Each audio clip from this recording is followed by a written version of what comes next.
I'm already into the 420, damn it. So what are you doing? Nothing. Nothing? Why not? Trying to get on this Lifestyle Radio website. Sounds like a cool website. Yeah, it's alright. Oh, wait, I might have it. You might have it. You're listening to Lifestyle Radio. The opinions expressed during this show are those of the individual participants and do not necessarily reflect the opinions of their associated organizations or Lifestyle Radio. You like music, you like weed, well, we gonna be good friends indeed. This is how much I like more than smoking trees.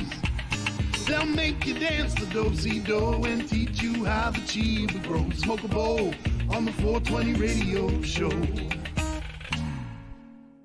On Lifestyle Radio. What? Hi, how are you? How high are you? Lenny's got his puppy. Morning. Let's see. No, he's a bum. Okay, sorry. You can't stick a puppy in my face at the beginning of a show, Len. I'm sorry. Anyways. Puppies. Yeah. Yes. Good morning, Ken. Good morning, Ken. Hi, how are you? G'day. So we're G'day, eh? We're going to be chatting with Ken Tovich from not FloraMax, FloraMax. Totally different products. Yes, we were just completely discussing different. Ken's here to chat with the guys about, grow stuff, and I know nothing about it, so I'm going to let them do, and Mary Jane's going to move her microphone. Right. And I'm just going to watch the NHL playoffs. Okay. And we'd like some updates on that, though, Len. Yeah. Okay. He's going to watch the Leafs lose. Oh, really? I think they do lose tonight, to be honest. I don't play hockey or anything, so I don't care. Anyways, we're chatting with Ken. Hi, Ken. How are you? I'm going to let Marcel and Darcy and them. Don't do that, Lenny. You just really screwed me up, man. Okay, I'm putting Ken on. Go ahead, Marcel, because I'm just babbling at this point because you're not kicking in. Wake up. Pardon me? Kicking in for what? Don't look at me. I'm here just listening to Ken. Ken and I were chatting a few weeks back, and Ken said that he would like to come on and talk about organic growing of cannabis. And I, of course, got excited and said, yes, let's do this. And then he canceled on us. And then he COVIDed out on us and screwed up flights, and then he had to change, so we got him now. Are you back in Aussie world, Ken? I am. Yeah. So so first, it's great to be back on the show. Thanks for the invitation, guys, and I'm sorry for piking that first time due to circumstances beyond my control. And Mary Jane, good to meet you. We haven't met before. I would have introduced myself, but you're getting a cup of tea. So anyway. Hello. Okay. And so Marcel, we got dangerously close to actually meeting in person. Yes. Because and I was able to meet some of the other fine participants on this excellent vehicle for communication and discussion of all things cannabis. But I'm coming off. I was over in North America for probably 11 weeks on a marketing trip for FloraMax because we have been sort of restricted for travel, locked down for 2 years with COVID, so having to make up for some ground. So it was a good opportunity to get out and actually meet. Just 2 years out of the North American game, but obviously with legalization in Canada and the U.S., the industry has moved ahead there, I would say, in terms of growing practices. From what I'm seeing in other countries. So in that time, in the 2 months, there were a couple of things that really struck me, and that prompted the comment to you, Marcel, about sort of organic growing. So that's sort of how it's all happened.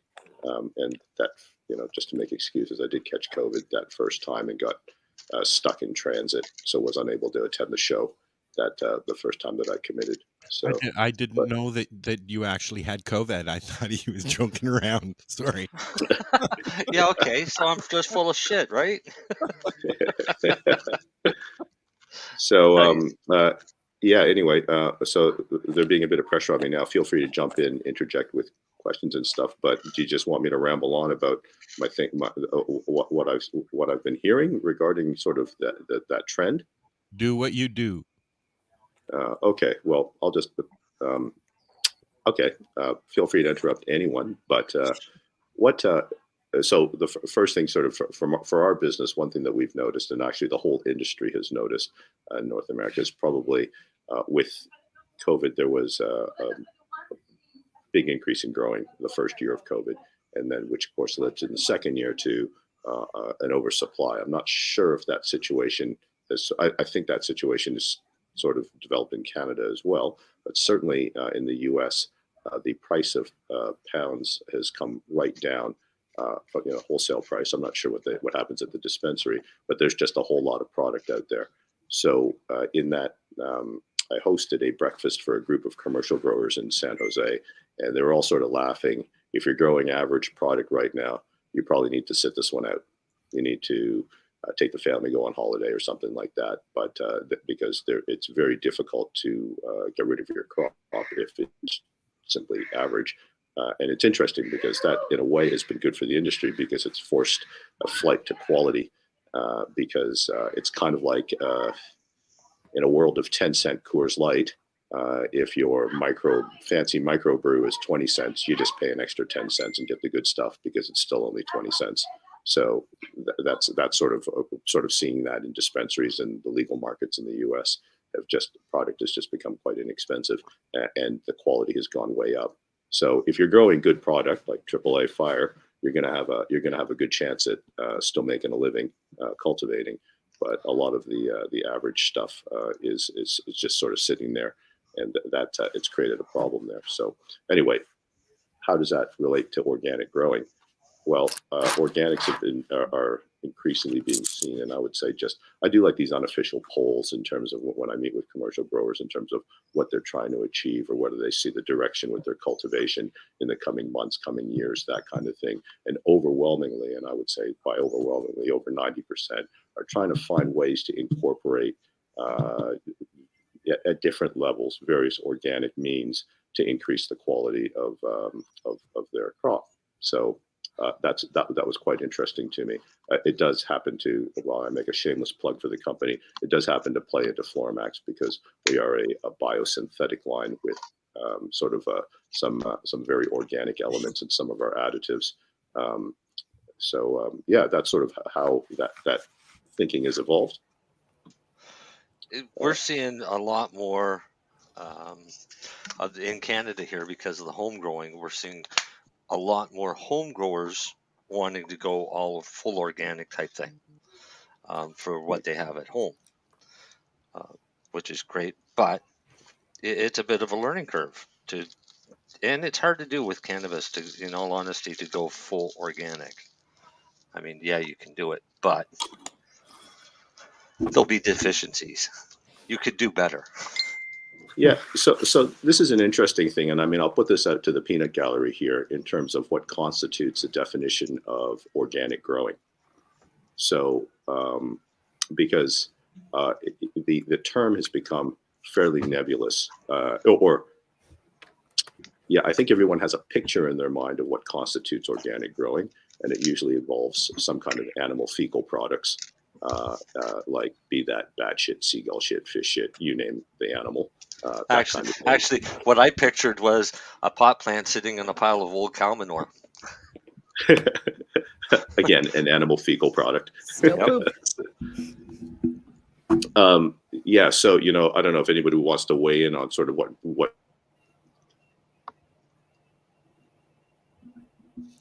happened. I think he froze a bit.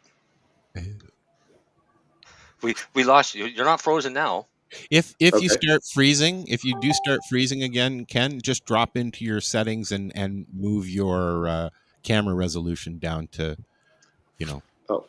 standard or something. Yeah, that will help. Yeah. We found that out last week at the trailer.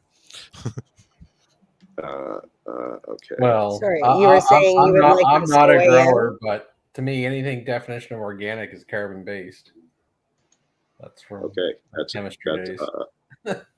That's just me from home screen college. Yeah, Yeah, right. So, from a chemistry standpoint, it would be pretty much that anything with a carbon hydrogen bond.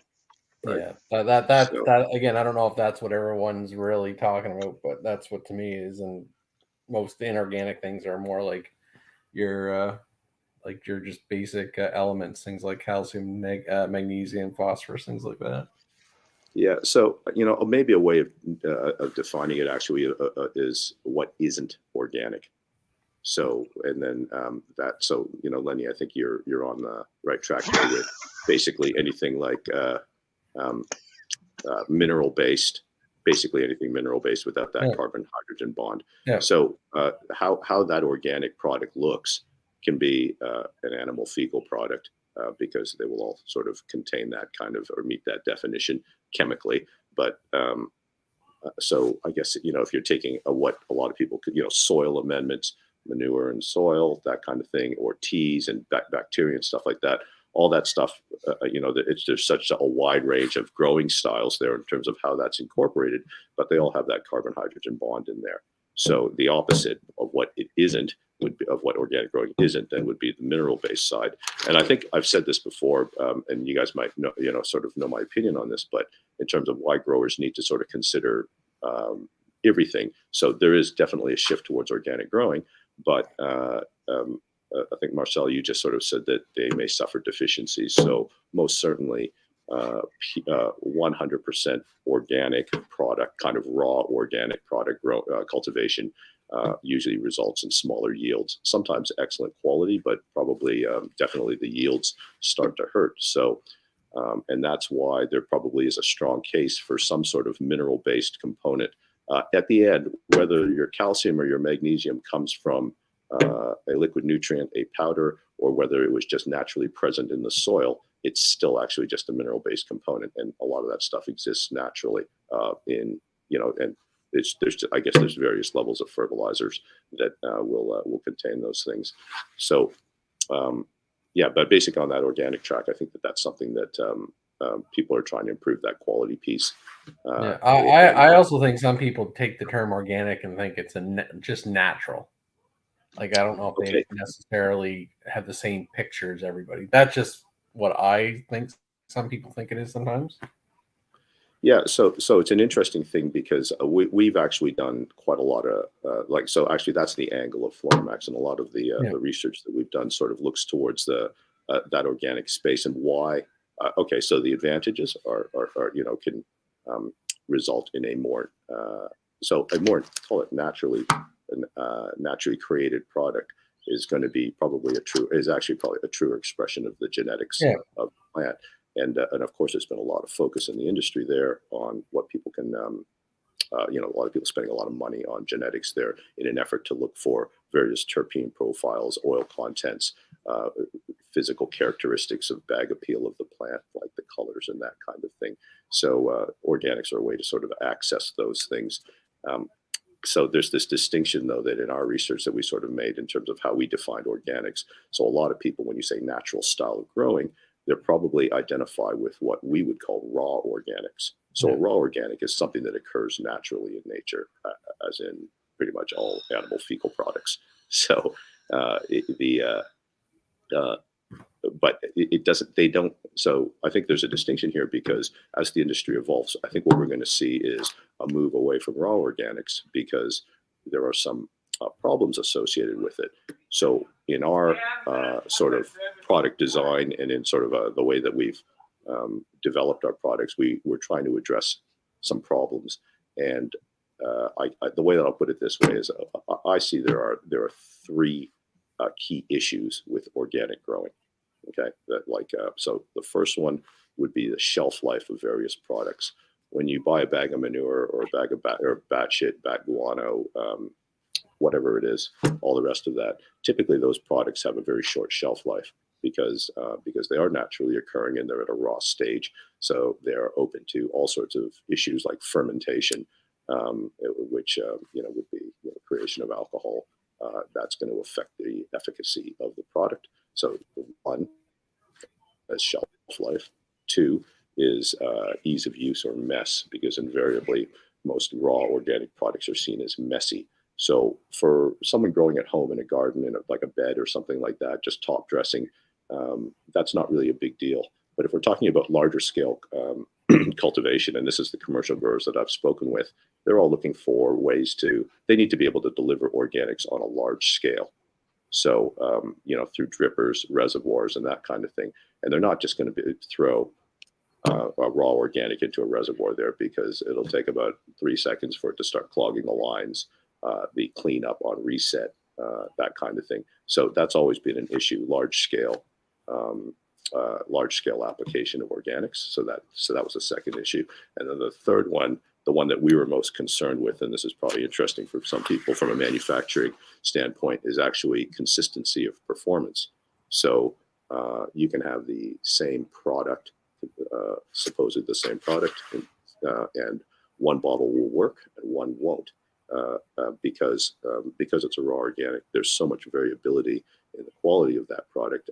Example, like bat shit, bat guano, that kind of thing. Well, the bat eats different things at different times of year. So when that guano is harvested, it's going to affect the composition, the phosphate contents, all the rest of it. So there's a lot of variability there. And then the other thing is just in the logistics chain, when you're trying to take a natural product and you're trying to actually make that available to growers on a larger scale, it's a real challenge, because a bottle of fish shit that's been sitting in a warehouse in Phoenix for 3 weeks at we're in Celsius at 40 degrees Celsius for 3 weeks. That will denature the organics compared to a bottle that's been sitting in a refrigerator. Susceptibility to UV is probably, from a manufacturing standpoint, one of the biggest challenges.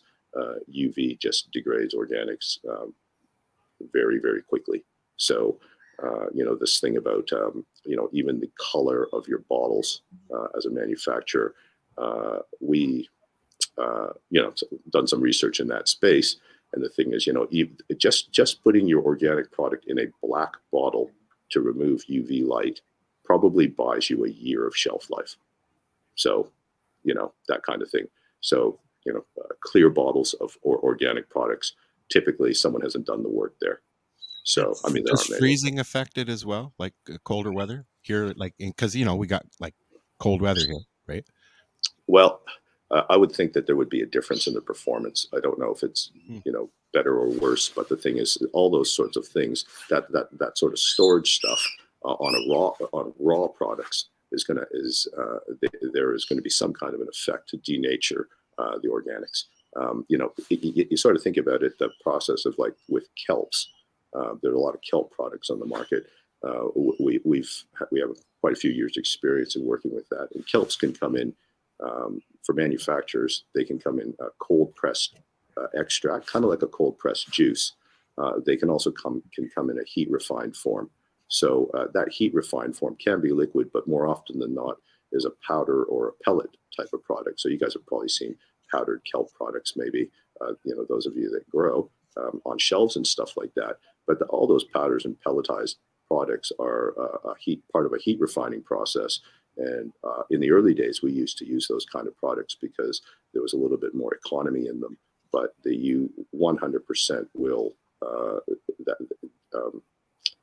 denature, or the organic efficacy is significantly reduced when you put it through a heat extraction process. And that's just a product of like applying temperature to it. So that consistency issue. So one of the ways that we've gotten around it, and this is, I think you're going to see the trend, is towards an extracted organic product. So everyone's familiar with cannabis extractions because you're getting quite a bit more potency in certain products, especially in the case of some of the products that Marcel and Darcy. I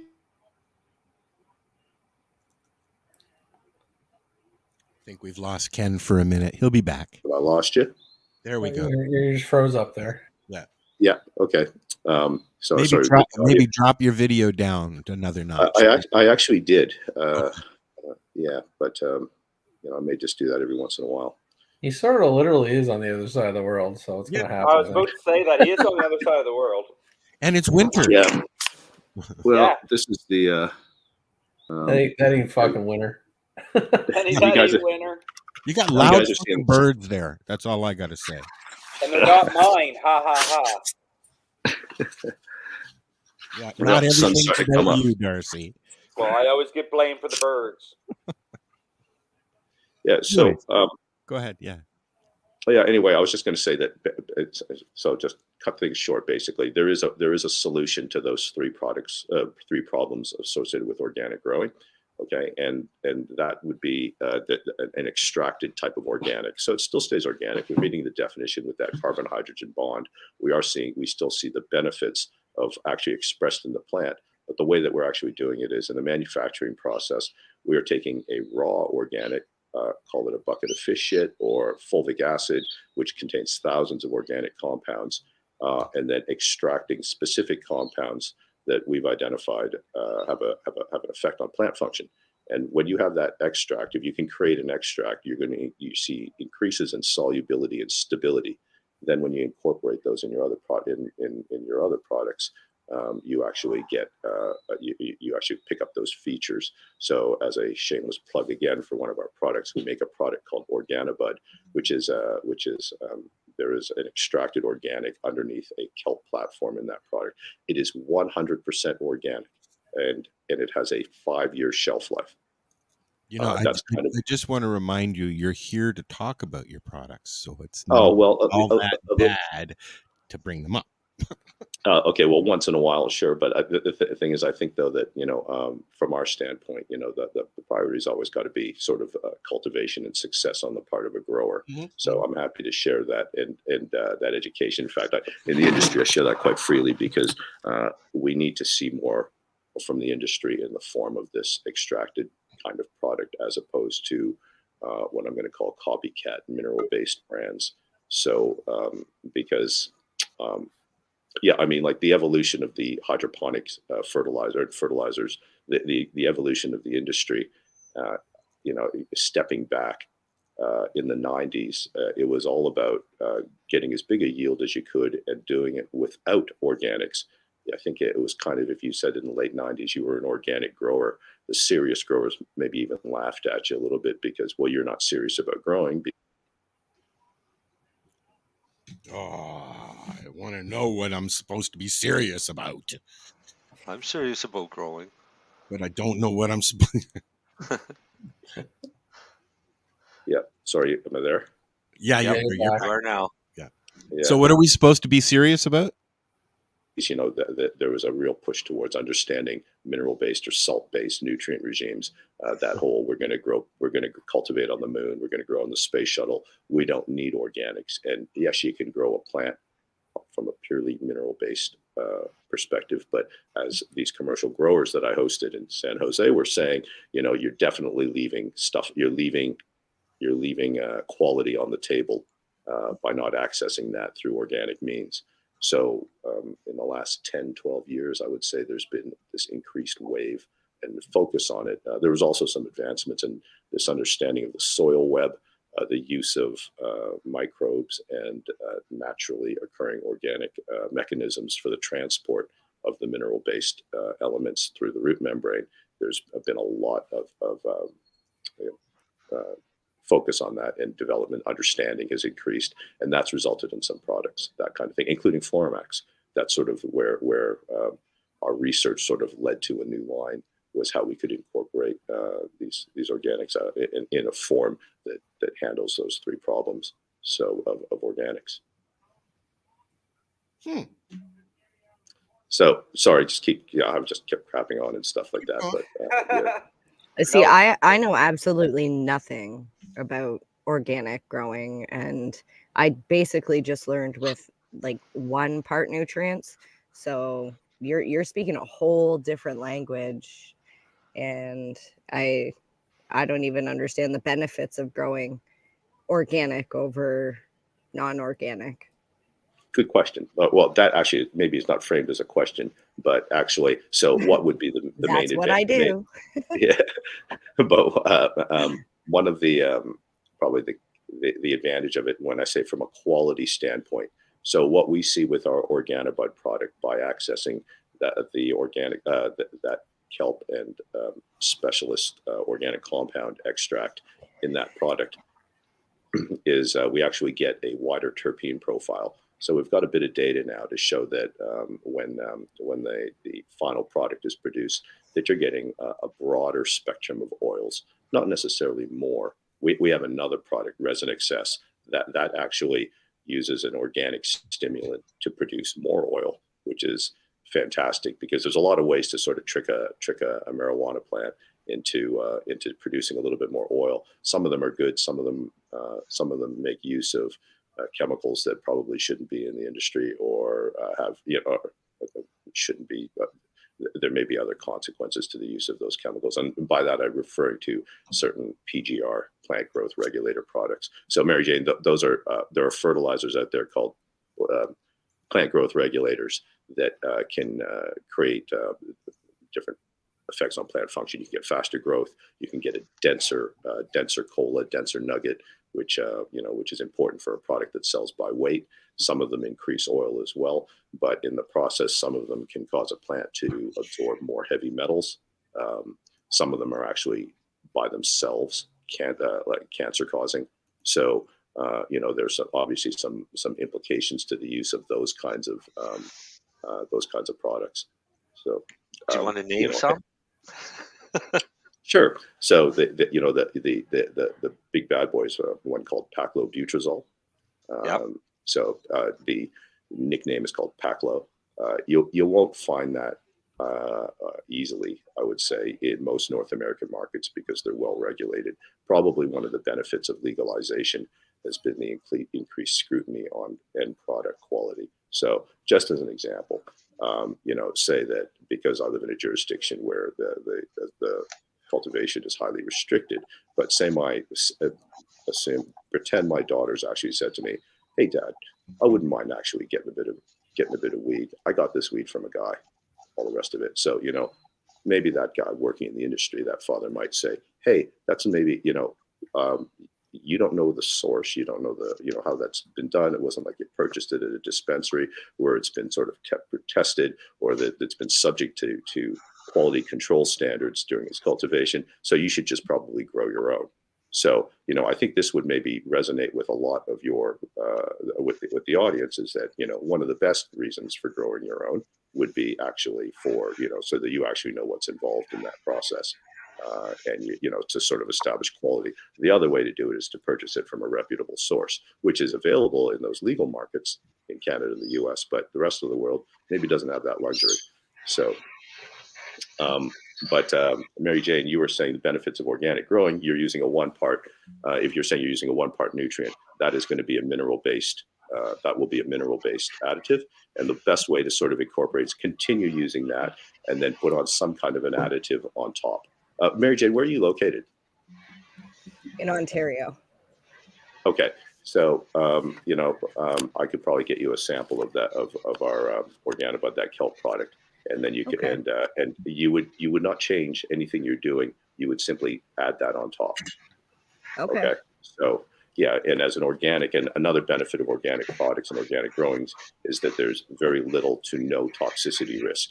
So with a lot of fertilizers, and people would know this even from just fertilizing a lawn, you can create saturation or toxicity condition in the soil if you over fertilize, and that won't go well. But with organics, there's very little risk of that. So that's a good thing. But again, the benefits might be a wider terpene profile. We've seen with some organic products, there's ways to organically stimulate oil production. So that would be a higher THC, CBD content.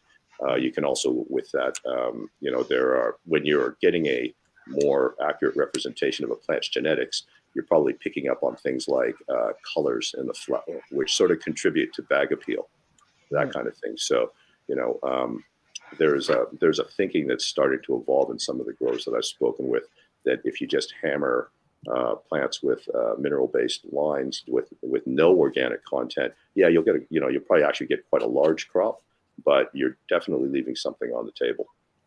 And in a world where everyone's doing the same thing, people are trying to differentiate themselves and create better quality product. And I think that's sort of why organics, there's been an increased focus on organics.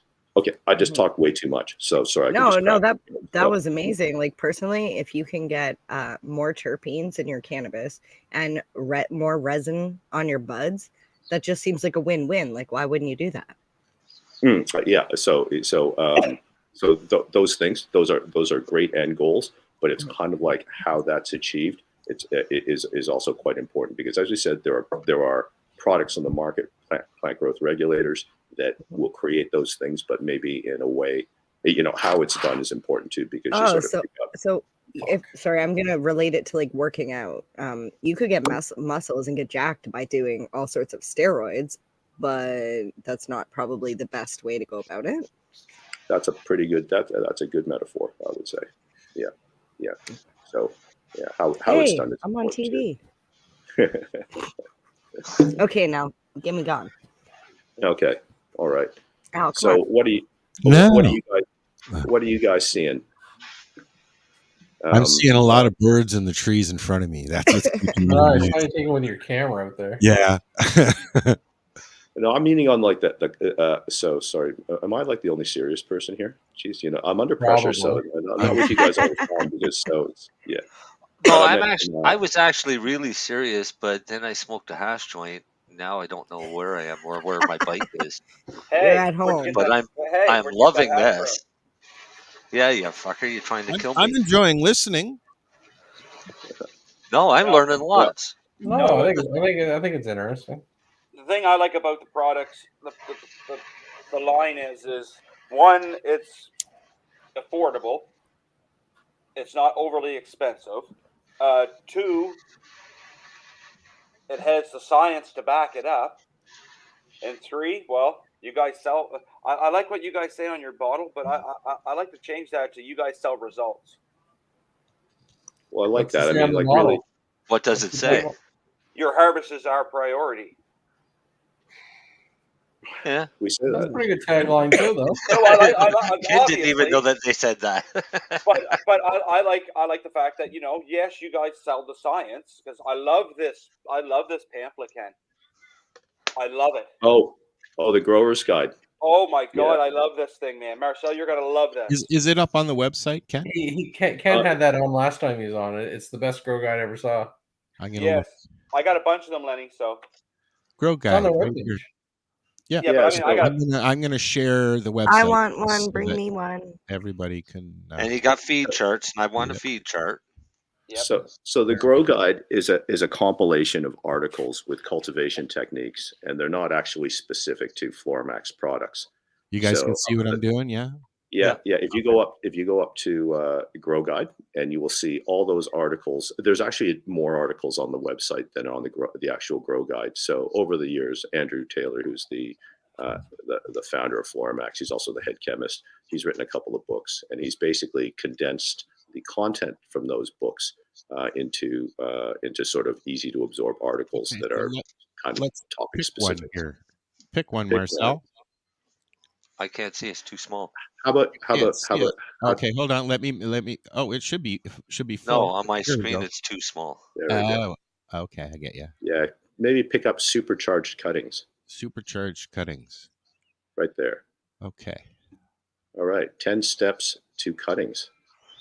And incidentally, this works for tomatoes and everything else too. So basically, where to take a cut, how to take a cut, and then a couple of just how-tos. So that's a pretty easy to absorb article. All of this stuff is at FloraMax.com with the www, of course. Yeah. Oh, they have an amazing webpage.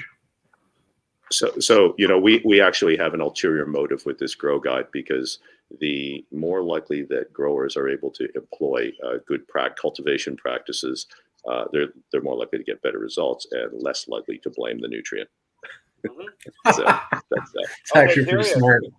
That's serious. No, that's serious, because most growers or companies or just people that get other people to grow for them will say, "Here, take this and grow my plants for me." Yeah, not a problem. And then he takes it and he grows it. Never used the product before. Grows a plant.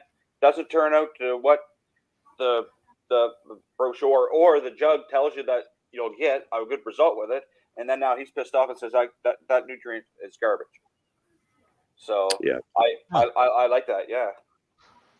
There's a lot of factors in a grow, so we're attempting to sort of I have this discussion with growers and you say, all right, well, prioritize. What are your priorities as a grower in terms of managing? Where do nutrients sit? I sell nutrients for a living, but honestly, nutrients are probably number 4 or 5 on that list. There's probably a whole bunch of other environmental factors that actually have more of a, that would actually, things that'll fucking grow. Well, there are things that. Your first two is lighting and airflow. Yeah, temperature, humidity, Yeah. All those things, environment. And actually, it's interesting. I was in a hydroponic shop in Chicago. Chicago Roots, actually, it's interesting. They keep a huge saltwater aquarium in this shop, which sells like fertilizers and stuff. And I sort of listened to one of the salespeople, and this was actually really cool. He's talking to a first-time grower, and he says, "See these fish? All right. Well, these fish, I keep the water. Okay. These are the things I check: salinity, pH. That sounds familiar for a grower. Okay. All the rest of this, all this equipment is to manage the water. If I get the water right, it doesn't matter what fish is in there. That fish is going to thrive." So another way of looking at cultivation, with plants, because everyone focuses on the organism. So, it's a plant, right? So, people see yellow leaves, they lose their shit. Everyone's like kind of, oh, have I got a disease? And then people do all sorts of crazy things. Like they'll dig up and try to look at the roots to see if there are root aphids, that kind of thing. Is it a disease? Like all sorts of stuff, because they're desperate, because they're about to lose their crop or their plant and all the rest of it. And the thing is, plants take they can take a long time to rebound or to come back from, like, say, root rot or some of these other situations. So in the haste to apply different products to solve a perceived problem, they end up creating more problems. So, the other way, and maybe it's a more organic way of thinking, is that you actually, as a grower, you're probably keeping the environment. If you get that humidity, temperature, light right, all the rest of it, if your humidity is too high, powdery mildew is going to be a significant risk. So the thing is, but if your humidity is low, that'll probably never be an issue. So actually, instead of focusing on the living organism, and I mean, you obviously have to for things like trim, but focus on the environment. And that's sort of an interesting way of doing it. So this shop actually uses that aquarium as a sales tool and an education tool, because they're saying the reason you need a fan is because you need ventilation. The reason you might need some kind of air conditioning is because it gets hot a couple of days a year. That kind of thing, because in the process, they sell tents, they sell fans, they sell lights, all these different things that are environmentally, associated with the environment. So I thought that you might find that interesting. I like it. I think that's a great way to say it. It is a good analogy. I'm interested in something else now that I've read about it, because Darcy had mentioned it, because I read the article about cuttings, and it talks about FloraMax clone spray. Did you? Does Darcy? I ain't got none. No, that was my question, because I'd like to try that. You didn't get any. Wait, what is clone spray? So clone spray contains. I got some, Ken, but I ain't got none, Marcel. Oh, you got some? Good. Because I want to try it. I've got clones right now. You give a guy a couple of things, and he thinks he's fucking Godfather or something. What is it? What is it? Tell me. I want to know. I'm trying to tell you. It contains 90% organic stimulants that are customized for stomatal absorption. Mm-hmm. So it helps reduce overall cropping time by promoting root development, typically within 4 to 7 days instead of the 5 to 10. Wow. Followed by explosive root and foliage growth through veg and early bloom. Helps prevent transplant stress and wilting of stems and leaves. Absorption through the stomatal pathway is enhanced via application-specific pH conditioners and a non-toxic plant-specific wetting agent. So I can give you a little bit more insight into that product. So look, our line, and this is one thing, is like it's really hard. Like there's so much research into our product, and like actually decades, because FloraMax actually started in 1966. So, but I was going to say that so on that particular product, so clone spray, clones obviously don't have roots to begin with when you cut them, right? So there's no roots to absorb. So how do you get it into the plant? So foliars are a pathway into the plant to sort of get nutrients to sort of stimulate function. So a lot of foliar. So a lot of products can be foliar fed, as in misted on the leaves. But there's the understanding of foliar practices. There are not many growers that sort of have done that work. But if you mist it on leaves, that's fine.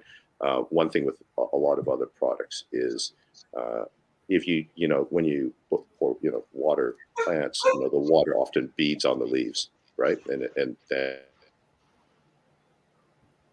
The freeze up there, Ken. We'll come back. Can you hear me audio wise when that blips? Okay. Anyway, You're back. Still going. Okay. I was going to say that in order to get that stuff into the plant, you need a wetting agent, and a wetting agent basically will break that. There's basically a magnetic charge and the hydrophobic quality of a leaf, and it allowed it to absorb into the leaf. So clone spray being designed as a foliar from the beginning. A lot of foliars you have to add a wetting agent. We actually incorporate one, and then actually that wetting agent. There's what's a really small detail, but is actually quite important, is that it actually has to be pH balanced as well to sort of optimize absorption into the leaf. So people will buy commercial wetting agents without any kind of understanding of that pH balance and stuff. And look, it won't be 0% of efficacy. It'll still work, but there'll be some kind of performance loss if that pH isn't managed. But if you live somewhere with good water conditions, then that's not an issue. But results may vary. So we've sort of incorporated those into that product. And then, as Marcel read, there are some organic components in there that basically feed and stimulate feed the plant and stimulate root production.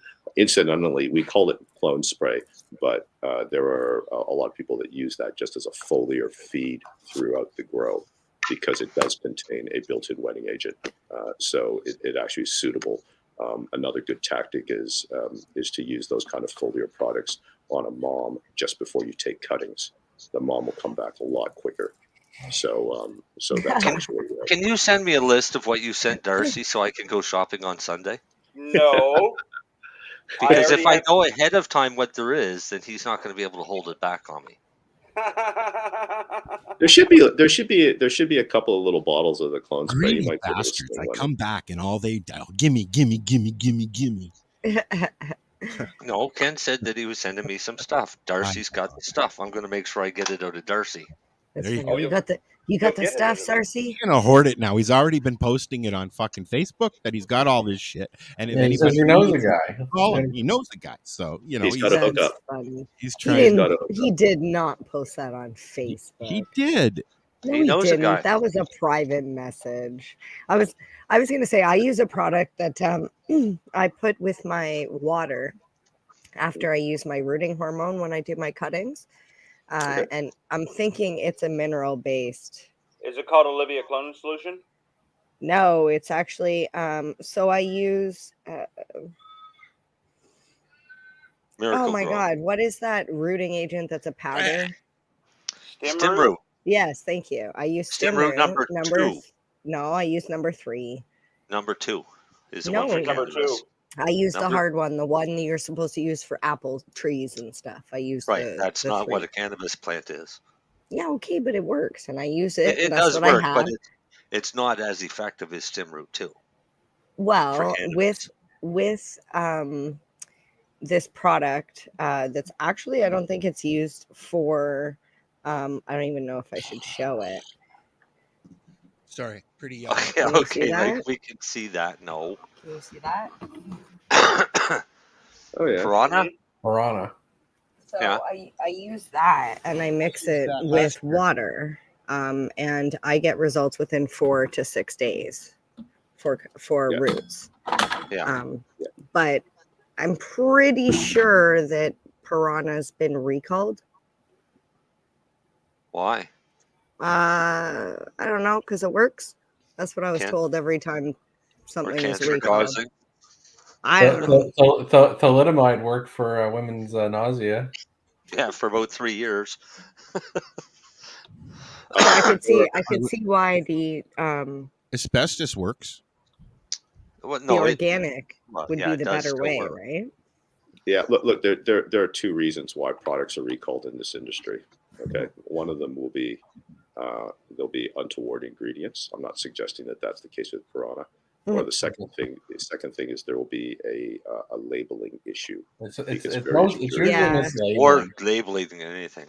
It's usually mislabel. Labeling. Yeah, they Yeah, say so- labeling, but I mean, I was a rep for that company for like a year, and it was always labeling. Trust me, labeling's a fucking bitch. Well, there's a I don't there's a doubt there's a there's a big there's an interesting thing in the industry right now with silicas and the term of monosilicic acid. So monosilicic acid is a subspecies of silica, and basically a number of companies purport, including us, to use monosilicic acid because our products do contain monosilicic acid. But what's happened is the industry has, a couple of companies started promoting this.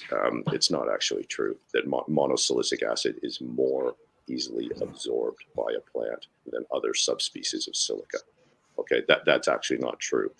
Any silica, any subspecies of silica, if it's in liquid form, as in it hasn't come out of solution, that will be absorbed by a plant.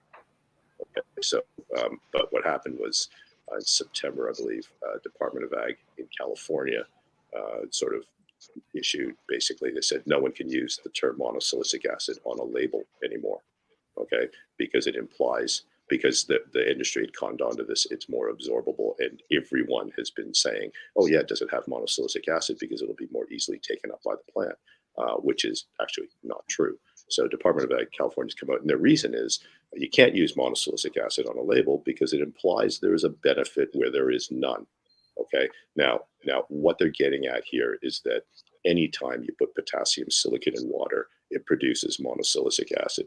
So when a company says we put monosilicic acid in their silica, that's the same as me saying that my bread has wheat in it. Well, of course it fucking does. It's bread. Okay, so all silicas contain. I was just going to say that. I didn't want to be an ass. Thanks, Len. I'm just fucking with you, Ken. Yeah. But anyway, so it's interesting. So they've taken the step of actually removing all products. So California, actually, they said that you have until September 2024 to become compliant. But Oregon and Washington came out in November and said that it must be taken off the shelves immediately if it has the term monosilicic acid on it, because it implies there's a benefit where there is none. So a number of products in Oregon and Washington were noticeably absent in November, and some poor rep had to actually go and re-sticker every bottle in those two states on shelves in order to get them back in. I've had to do that with auto parts, and it sucks. Yeah. So I wish I'd taken a picture because I was in Seattle, and I saw there's this one product, and basically it's the identical sticker. It's just where it said monosilicic acid, it's just left blank. But if you hold it up to the light, you can see through the top sticker and you can see the bottom sticker where it says monosilicic acid. But that's just, so in that case, with that ingredient, there is no health risk. But that's just, some of the motivations for the various governing bodies in terms of how, what they're trying to achieve with their labeling is, obviously they're trying to represent some kind of truth to the consumer. We do see in the industry a lot of locally products that are sold in a region or locally, but people on, say, the west coast of the U.S. would never see some products from the East Coast because they would never meet the labeling registrations. So it's interesting because as a company, one of the things you target is, you figure out what markets you're going to go into. So with FloraMax, there was always a desire to create an international brand, a brand that would be actually sort of suitable in a number of different markets. So if you're going to do that, the first thing you do is you go to your toughest jurisdictions, because there's no point in making something that is compliant in. So one of the weaker states for compliance and registration would be Ohio. There are a number of brands in Ohio that you will never see anywhere else. Because so what you're saying is don't smoke weed in Ohio? Well, no, not necessarily, because there's actually some great product comes out of there too. But at the same time, but there's a, well, A lot of these products you would not find from being used in commercial operations. Most commercial operations will have some kind of a process and look for some kind of compliance as a risk management strategy and governance strategy. So, but I was going to say that some of those products in Ohio. So if you can follow me here, if the manufacturer, you come up with this product, you launch it in Ohio, you've done all your labels, and you're good in Ohio. Then what happens is you go to Kentucky, and they say, hey, you know what? So Kentucky has strict, is pretty strict on silicas. Then it went, so you take your silica and you go, oh shit, we don't have to use it. So you got to come up with another label. Okay, so you do that. Then you decide to go to California. Again, there's a step change in governance. So now you've got to do a label again. Okay, and you have to re-register each of these products, and you have to relabel. And when you relabel, it's not just sticking a label on. Someone actually has to create a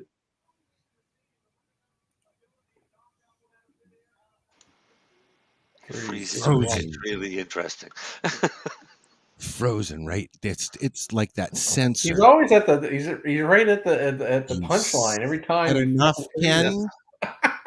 Fuck off. You know what? The guy that killed JFK, what? Yeah, exactly. And you put salt into, and then mix, and then yeah. Hi, Ken. Welcome back. You back, Ken? Yeah, sorry. Yeah. I thought you guys might have just like hit the buzzer on me because I was talking too much. Yeah, No. shut up never. now, man. But No, you were saying that about we're it's at not that- just sticking a label. You were going on. It's not just sticking a label on, which I actually appreciate. now that we're Yeah, at that point, I think we're going to take a break. Mary Jane, you need to send me a link on YouTube, not Spotify, please. And you've got a minute to find it. Sorry. Hey, but I'll just finish. If I can just finish that thought on the label. Okay, before I yeah. take the break. Go ahead. Yeah. Yeah, I was just going to say that basically, the strategy, if you actually want, is you go to the toughest jurisdiction first. So the toughest we've found is actually probably Canada, CFIA in Canada and Oregon. So if you can actually get approved in the toughest markets first, then everything else is a piece of piss, right? So that's actually overkill, and you're good covered everywhere else. Yeah, so people bitch about the governing bodies all the time, but they're there to do a job, and they actually, if you actually can tick their boxes, they actually make you better. So there's kind of a creative tension at work there if you can look at it that way. Yeah, it's painful and all the rest of it, but instead of looking at it as kind of this person is just trying to shut down everything I'm doing, no, they're actually there should be a motivation there. And if you can create that dialogue with them and they see you're trying to work with them and stuff like that, actually sometimes it can be really educational for everyone.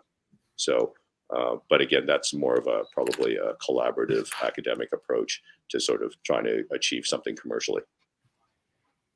It's a long game. Cool. I've actually had pretty good engagements with Health Canada, to be honest, over the last few years. Yeah. So, that's also not CFIA.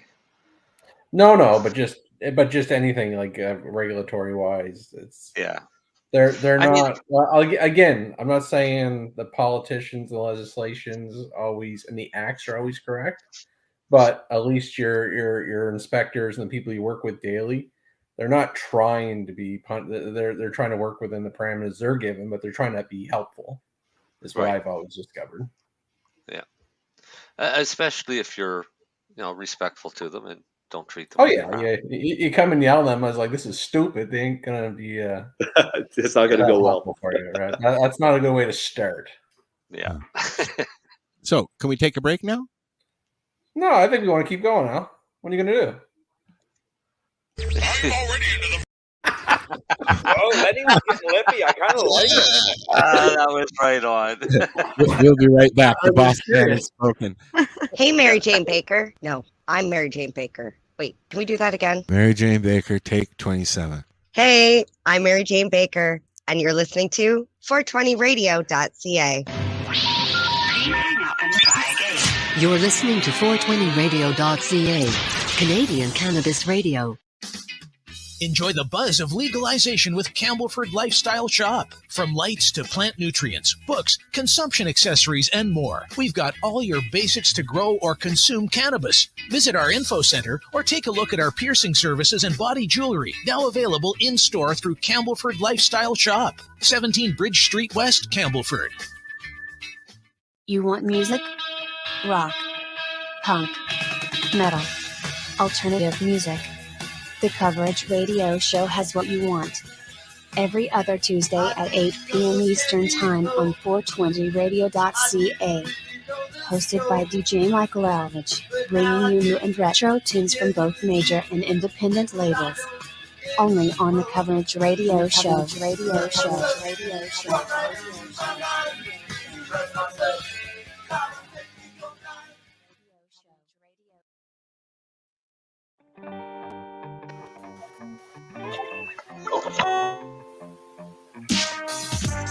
I'm in love with the pure high grade Mary Jane. There's so many different strains and names. Hey, one for focus, one for pain, one for the body, one for the brain, one for night and one for day, one for work and one for play. I love the blaze. Purple haze, lemon haze, silver haze. I want mason jars filled with every grade. Since the star Jack Haramazar, nightshade, white with a white rhino. Let's ride the white train with Mr. Mendo to Humboldt County. OG Sour Power and Maui. Wow, we at G13 is yelling loudly. Everything around me fragrant and cloudy. Collie lamb's bread, straight from Cali. Purple Kush and purple granddaddy. Blue dream, blue velvet, blue Afghani. Hash plant Kush, blueberry, Napa Valley. Enjoying Durban boys in the northern lights. Put on my headband to get my hair right. My night nurse is night queen. I needed a night. Some stank, some yank. Sour these the light. I'm in love with the pure high grade Mary Jane. There's so many different strains and names. Hey, one for focus, one for pain, one for the body, one for the brain, one for night and one for day, one for work and one for play. I love the blaze. About 34 different OG cushions. Skywalker, Tahoe, Girl Scout cookies. Critical mass and tangerine ash. Super crystal, blackjack and green crack. Power plant, king's bread, Romulan. Blackberry Kush, Royal Flush, and Harlequin chocolate. I'm buried in smoking lost. Off that great white chalk and strawberry cough. We can't dismiss Indy 99 or Swiss Miss. The white mighty pineapple express. Sativa, indicas, ruderalis, cannabis varieties all up in my chalice. That Shiva shot, some skunk and suede. Acapulco gold, island lady, some early girl, little Jamaican pearl. I need mason jars filled with every strain in the world. I'm in love with the pure high grade Mary Jane. There's so many different strains and names. Hey, one for focus, one for pain, one for the body, one for the brain, one for night and one for day, one for work and one for play. I love the blaze.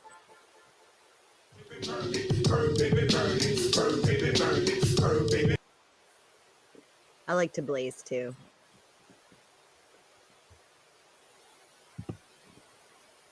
Al's so blazed, he forgot he's on mute. Who was that, Mary Jane? Was that? Who was that? You chose it. So. Illuminati Congo. Okay, I like that. If anybody's interested, I have a whole playlist on Spotify with songs just titled Mary Jane. Huh. Yeah, look that's one of. You would be surprised how many songs there are with the name Mary Jane. Oh, I know. I think I've probably made that search myself a few times. So I'm this sad is to say none of them are about me, though. Oh well, you know, the Not ego yet. gets struck down every now and then. No, I it missed just the whole grows song. every time it gets struck down. It gets bigger. The demon gets bigger. The bigger. Bigger. So this is the 420 radio show with the demon Mary Jane. We're chatting with Ken from FloraMax. FloraMax. I know. Jeez. Of course, I know. I've said it so many times now. You I have know. benign prostatic hypertrophy, Al? What was that? The large prostate.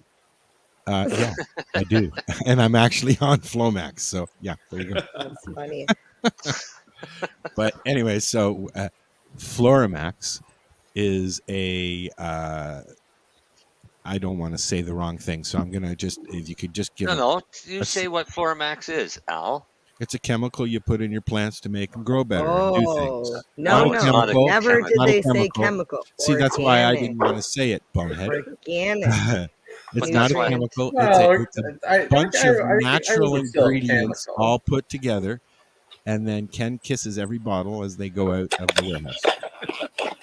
Comes from spit from Australia.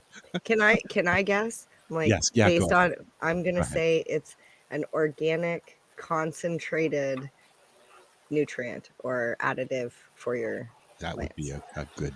a better. Can I try? Yes, please. Can you tell us? I would say that FloraMax is a full range of cannabis-specific nutrients for Stop all your reading off the growing webpage, needs. you fucking sheep. Organic. That's off the You top of forgot my the word head. Organic. It's not all organic though, so He's I'm not reading going the fucking they have website. minerals too. right. They've got, because it's not all organic. That's not what I would lead with. It's a full range of cannabis products. Because you do have some non-organic products, don't you? Absolutely. Some So- or what they call now synthetics. Like minerals, like minerals, like the plants do need them. Yeah. Yes. Salt-based mineral. So there are salt-based. So it is there's a bunch of products. Mhm. Some of them are mineral-based. Some of them are organic, 100% organic, and some of them are actually a combination of the two. And that's probably where we're a little bit different, because we're probably one of the first lines to actually be truly biosynthetic, as in have components of both in the same product.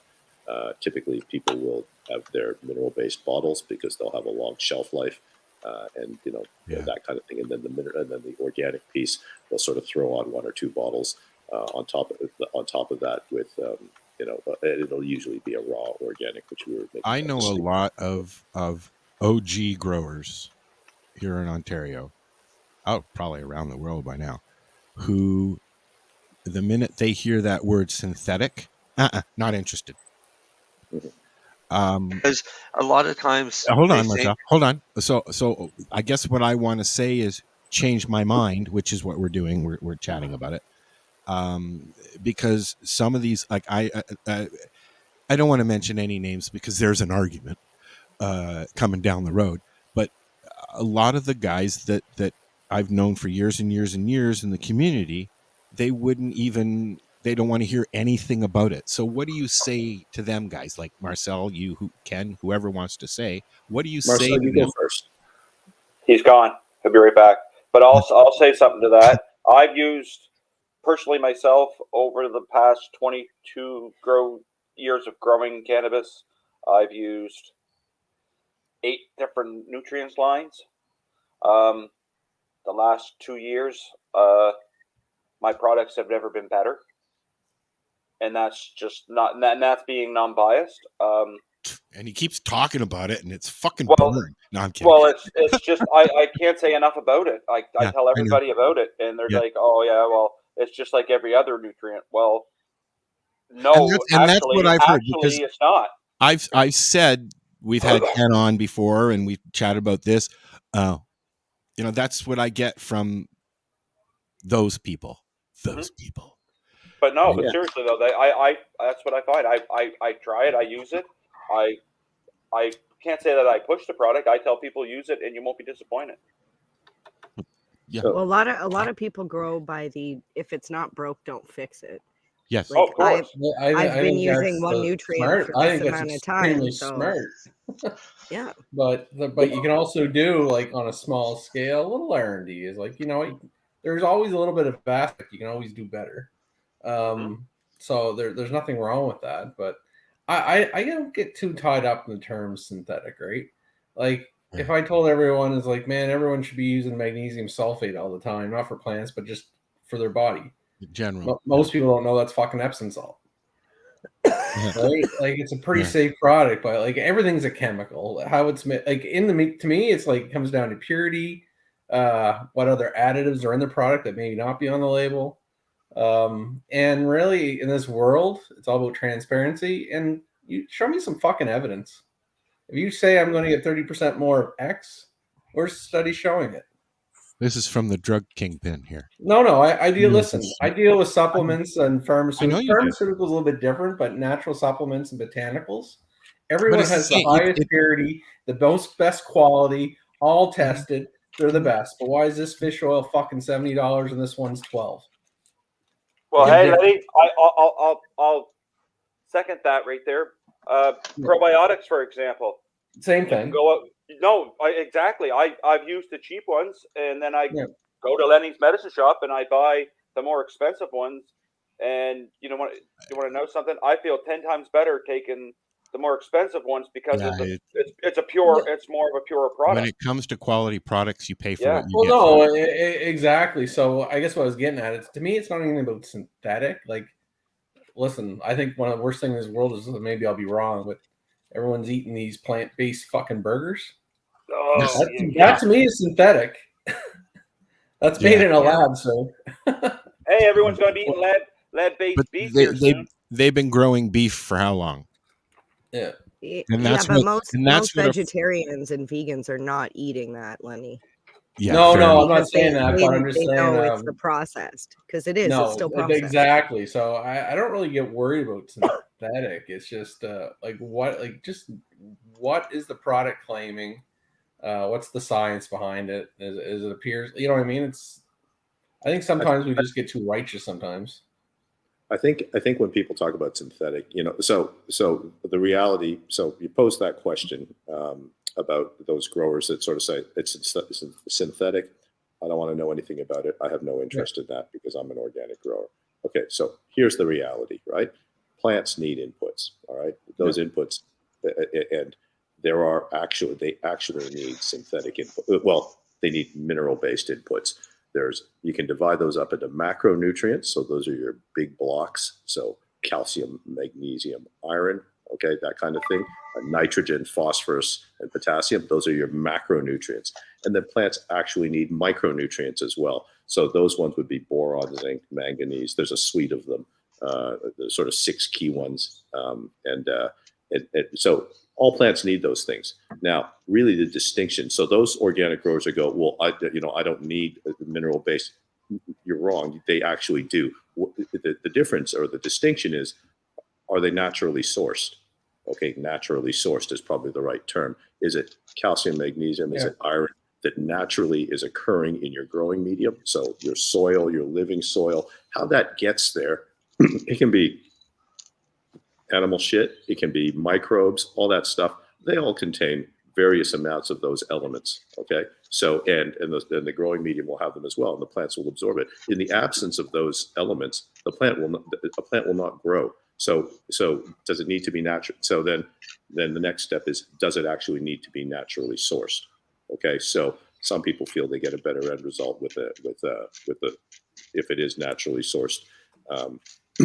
But a big problem with a lot of living soils, and because we get compared with, they'll say, oh, I'm going to compare your products versus a living soil, and I'll just say it's actually it's not a fair comparison, because most soils over 12-month grow will not. The naturally occurring elements in there will deplete over time. There is not as much calcium at the end of the grow as at the start of the grow, probably when the plant needs it. So it's never a fair shootout, and that's why I sort of say to the organic growers, I say that's not really the right way to do it. But people use fertilizers for all. There's got to be a way to inject or to replace the minerals that have been depleted in the soil. So people do things like they top dress with manure, they put kelp on it and stuff like that. All those things will contain those elements to some degree. It's just in a naturally sourced form. So that's what they want. So whether it's naturally sourced or whether it's a powder that you're throwing on top of the soil. I don't know. People need to make that judgment as to what they want. If they feel better about it because it came from kelp, there's no way the concentrations are going to be as high as if it was in powder or in a purposely made nutrient. But, those organic growers, they need those things. And then, Mary Jane, you made that comment about, you're right. A lot of growers are resistant to change. A lot of people, but, the technology moves along. So, I have a 20-year-old Nokia cell phone. It works. There's nothing wrong with it. Yeah. Okay. That's but I don't crazy. use it anymore. So, I have to concede the fact that maybe things have gotten better. I love that phone. I used to do a lot of, it was amazing. So I want to know, is it a flip phone? People like or BlackBerry? is it a 5190? It's actually anyone still rock the BlackBerry? Yeah. I still have Blackberries, and I still have got my a BlackBerry. Motorola Razr flip phone. I've I just want a gone from Razr. iPhone. I went from this an SE to this. Oh, you Can't guys see can't them. see it. 'Cause we're watching Mary Jane roll a joint. Okay, hold on. Okay, so this is what I got now. Can't see it still because there we go. Oh, there you go. Yeah. Looks like a regular phone. So Ken, since Yeah, you brought it, it's A13. since you brought it up about the living soil, what about living soil and enhancing it with FloraMax nutrients?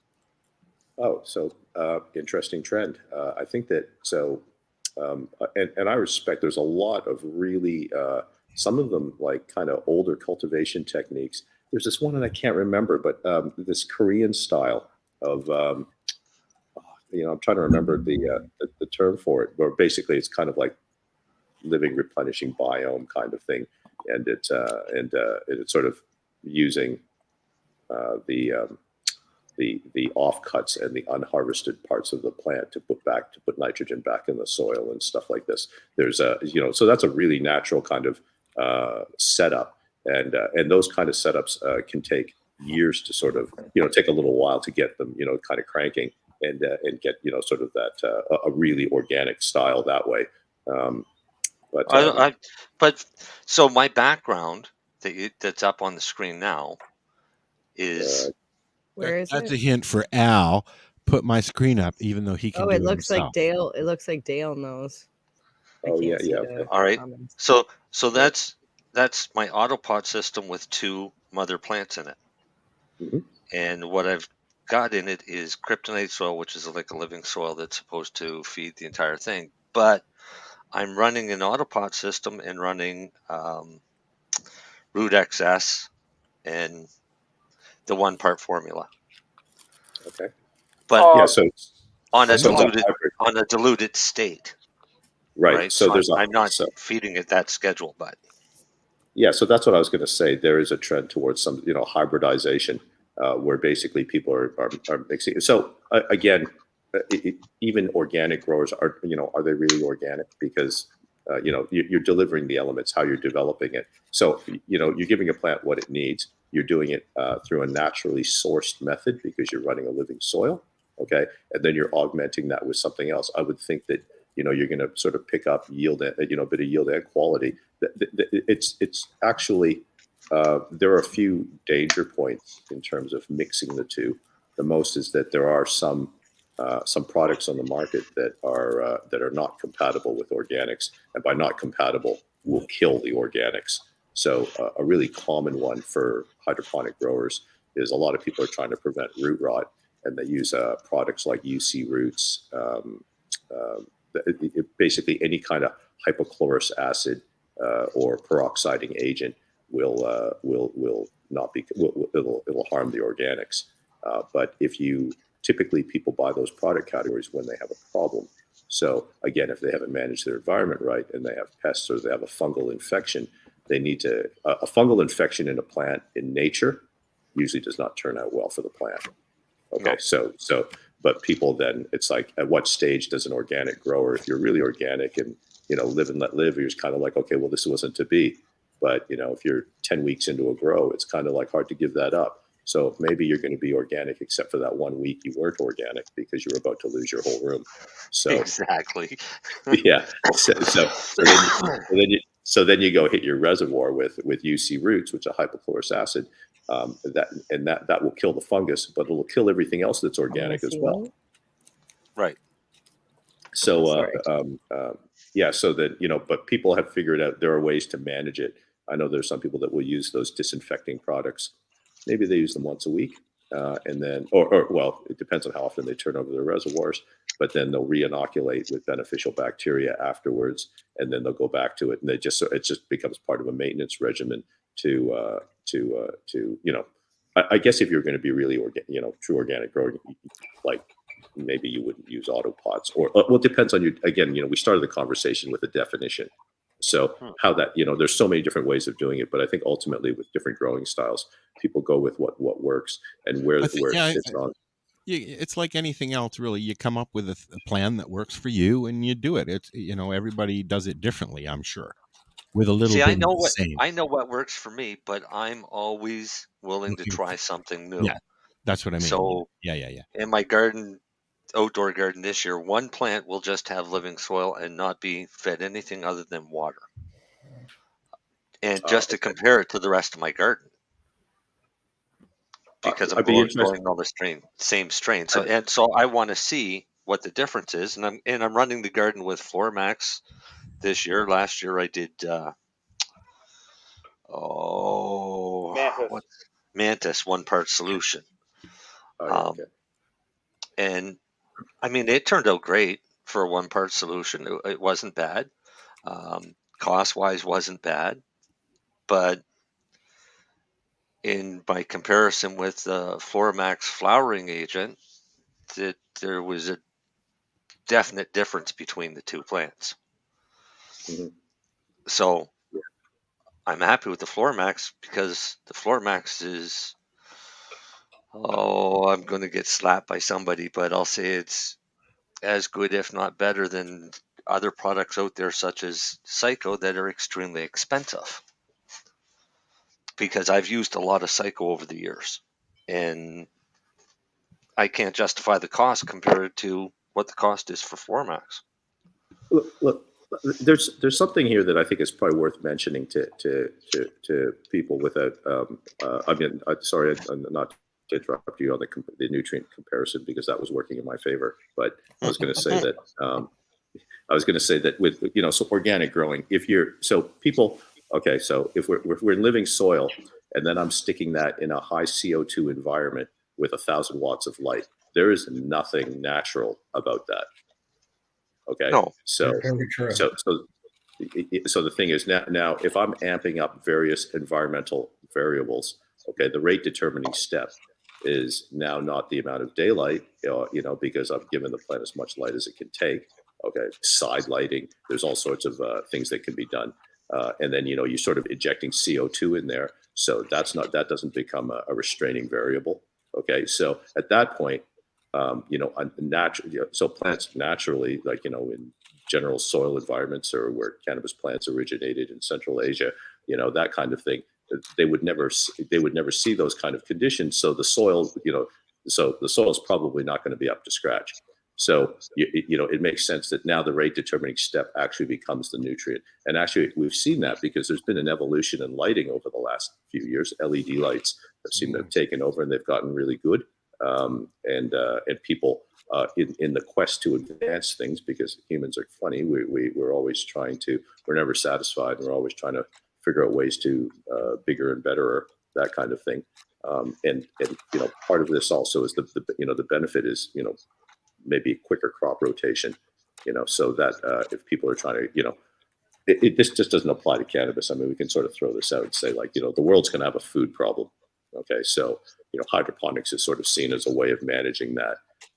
When I was over there, I went through a tour of a bunch of hydroponic greenhouses around Leamington. These operations, I don't know if anyone's ever driven down there around between sort of Windsor and sort of just southern Ontario down there. But the greenhouses, they're like 30-foot ceilings. And, the facility I toured was 500 meters by 500 meters. Yeah. So it was enormous. They need golf carts to get around. And they're just, I took all these pictures and stuff, and reservoirs are massive and all the rest of it. But, that's where food comes from now, so if you're going to feed the masses, and, it would be great if a lot of people could just get their veggie gardens going and stuff like that and sort of supplement it and augment it and stuff like that. Your products are okay for edibles as well. Yes. Definitely. You mean for food? Produce? For food, Ken's products are not only good for food. For gummies, Mary Jane, yes. No, they're also good for your ornamental house plants. Okay, well, that's what I mean. Like for your roses and your tulips and your it's plant food. So it's usable for anything, really. Well, so I'll back up. We designed our stuff for cannabis. Put it on your penis and shut up. We designed our shit for cannabis. We designed it for cannabis. If it is beneficial for other products, it will be beneficial for other products, and that's great and stuff like that. It would be. But we approached it from the beginning. The FloraMax line was cannabis specific. Okay. So yeah. Now, didn't you hear my description earlier, Al? Probably. When I said what FloraMax was, that it's Yes. a cannabis specific nutrient line. Yeah. Yes. A full I probably range. did. But so it was a question that popped into my head. Could you use it? Because you can use Miracle Grow for weed, but I wouldn't recommend it. I wouldn't use it for my vegetables either, though. Okay. Just flowers. So I was going to say that by cannabis specific, I'll also say that so we do a product, Resin XS. That's probably our number one selling product. It's an oil enhancer. It's about 80% organic, and basically the organic in there stimulates oil production, and it specifically does that by stimulating trichome production. Okay, now I cannot think of a plant or a crop other than a cannabis plant where anyone would give a shit about the trichomes. Okay, so you could spend a lot of money on that product and throw it on your tomatoes or your strawberries, and you would have great trichomes, but no one would care. So it wouldn't. It has no. I mean, I don't know. Could you? I don't know. Has anyone smoked a strawberry plant? I don't know, but I bet Darcy has. No, I haven't. I wonder if it would do anything for hops. Yeah, it would. Last year I used it, Marcel, and I had a lot more lilupulin acid. You ran Resin XS on your hops? I ran all my fucking plants in my backyard. Got what my weed plants got. Darcy's squishing. You can tell. I mean, I've done the same thing for years with my tomatoes and my peppers and everything like that. I go out and I feed the cannabis plants, and I'll mix up another batch of the same solution, usually at the same strength, and then feed my tomatoes and everything else. And I'll very likely be doing that with FloraMax this year. Did you already squish their Darcy? Yeah, I got one squish done. Oh, But show us the squish while you're squishing while Marcel's talking. I grow all of my plants in pots.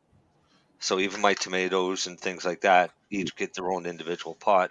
That way I can control what they're getting for nutrients and water and things. look, you could probably, if you're doing vegetables with our line, because it is, it can be you could probably back off on the concentrations, because the demands won't be as high with other crops, in terms of the what you sort of flower production. Like I say, I do testing. If they die, they die. Not my cannabis plants. I don't let them die. Yeah. No, I'm happy with the line, but I'll be happier when I see the rest of the products, Darcy. By the way, Marcel. Yeah. I'll be nice. I got a liter of silica. I'll share it with you. Okay. Oh, look at that. So actually, Marcel, just something while we were chatting here, because you showed us a picture of your grow there with the living soils in autopots, right? Yep. Okay.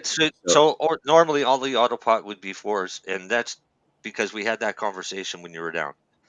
My autopot, I only run water. Normally, if I'm feeding cannabis plants, I top feed. Okay. Only because I don't have the time to unclog lines. Right. And System maintenance. Yeah. So that's exactly what I was going to say. So Marcel, I'm not sure if you're using or have heard of the system maintenance product that we make. I have it. Okay. So look, it's actually, this is something, if on the topic of organic growing. So one of the problems of organic growing would be, I would say, disease management or, pest management. So probably, and for a lot of growers, a big issue who are running any kind of hydroponics will be root rot. Now those fungal, Pythium and Fusarium are actually the two fungal spores that occur naturally. They're just always present. But when conditions are right and when they sort of hit a concentration level, it'll result in a fungal infection. And what to a grower, that looks like brown roots, slimy brown roots. I'm not sure if anyone sort of had some familiarity with that. But So at that stage, most growers are thinking, I'm going to lose my room, or this is not going well. And they will hit it with a harsher kind of product, like a hypochlorous acid. So now there's a couple of products on the market, like UC Roots is very popular, and that actually it actually works. But people have to realize that once it kills the infection, that your soils and all the rest of that stuff. So Marcel, in your case, you're running the autopods with living soil. If you run UC Roots in there, that soil is no longer going to be living. Right. So we make a product called System Maintenance, and it is absolutely unique. It is 100% organic itself, okay? But actually, what it does is it prevents Pythium and Fusarium. So it won't cure it, but you run it as a maintenance dose all the time. But the best thing about it is it actually is 100% compatible with all organic kind of growing products. So mycorrhiza, beneficial bacteria, anything like that. So basically what it does is it targets bacteria of a certain size, and because the bad ones are all a certain size. And basically it leaves the other ones alone. So it actually lets an organic grower be organic. We've had actually a lot of interest in that product because of that, because people are trying to find ways to be more organic with their growing. And so the thing is, if you use that, so for us, it's a preventative. So when you use it, you don't get these problems, but it won't cure the problems. Once you got the problem, you have to go to something harsher.